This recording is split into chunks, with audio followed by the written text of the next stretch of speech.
Stove on చేసి కడాయి పెట్టి కడాయిలో కొద్దిగా ఆయిల్ పోసుకొని 15 పచ్చిమిరపకాయలు అల్లం వెల్లుల్లి ముక్కలు వేసి పచ్చిమిరపకాయలు దోరగా వేగిన తర్వాత అరకప్పు కరివేపాకు, 1 కప్పు గోంగూర, 1 కప్పు కొత్తిమీర, 1 కప్పు పుదీనా వేసి కలుపుకుంటూ ఆయిల్లో బాగా మగ్గిన తర్వాత స్టవ్ ఆఫ్ చేసి చల్లారిన తర్వాత మిక్సీ జార్లో వేసి మెత్తగా మిక్సీ పట్టుకోవాలి. పెద్ద కడాయిలో 3 టేబుల్ స్పూన్ ఆయిల్ పోసి ఆయిల్ వేడైన తర్వాత కట్ చేసుకున్న ఉల్లిగడ్డ ముక్కలు వేసి 2 నిమిషాలు తిప్పుకొని యాలాకులు, అనస పువ్వు, లవంగాలు, నల్ల ఇలాచి, చిన్న దాల్చిన చెక్క వేసి ఆయిల్లో 2 నిమిషాలు తిప్పుకొని అరకిలో చికెన్ వేసి బాగా కలుపుకొని 3 నిమిషాల తర్వాత కొద్దిగా పసుపు, అల్లం వెల్లుల్లి పేస్ట్ వేసి అల్లం వెల్లుల్లి పచ్చివాసన పోయిన తర్వాత రుచికి తగినంత ఉప్పు వేసి ఒకసారి కలుపుకొని మూత పెట్టి మీడియం ఫ్లేమ్లో కుక్ చేయాలి. చికెన్లో వాటర్ అంతా ఇంకిపోయి ఆయిల్ పైకి తేలిన తర్వాత మిక్సీ పట్టుకున్న పేస్ట్ వేసి ఆయిల్లో 3 నిమిషాలు బాగా కలుపుకొని 1 గ్లాస్ వాటర్ పోసుకొని మూత పెట్టి కుక్ చేయాలి. చికెన్ ఉడికిన తర్వాత ఉడికించుకున్న బాస్మతి రైస్ ని వేసి బాగా కలుపుకొని 2 నిమిషాల తర్వాత స్టవ్ ఆఫ్ చేస్తే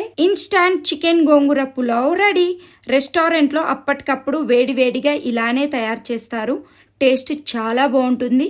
మీరు తప్పకుండా ట్రై చేయండి. Thank you so much. చాలా బాగుంది.